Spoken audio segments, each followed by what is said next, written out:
এই জঙ্গিদের মধ্যে আমরা গতকালকে যাদেরকে গ্রেফতার করেছি এই দুইজনকে নরসিংদীতে অপারেশন গর্ডিয়ান নট, আপনারা জানেন, আপনারা অনেকেই ওই অপারেশনে মিডিয়া কভারেজের জন্য গিয়েছিলেন। সেখান থেকে এই দুইজনকে আত্মসমর্পণের মাধ্যমে গ্রেফতার করা হয়েছিল।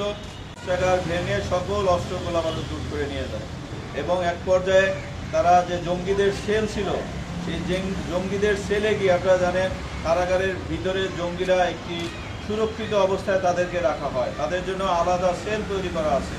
সেই সেলের ভিতরে নিশ্চয়ই আমরা ধারণা করছি তাদের আগে থেকে এরকম ইনফরমেশন ছিল যে জঙ্গিরা কোন সেলে তারা অবস্থান করছে, বা জঙ্গিদের সেলটা আগে থেকেই তাদের নির্ধারণ করা ছিল।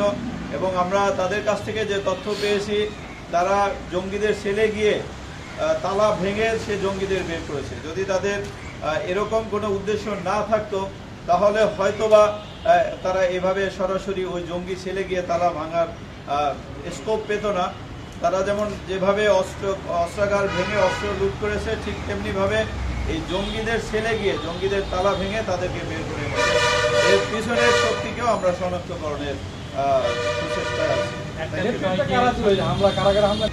আসলে এটা নিয়ে আমাদের ঢাকা রেঞ্জ, নরসিংদী জেলা পুলিশ সহ সকলে মিলে কাজ করতেছে।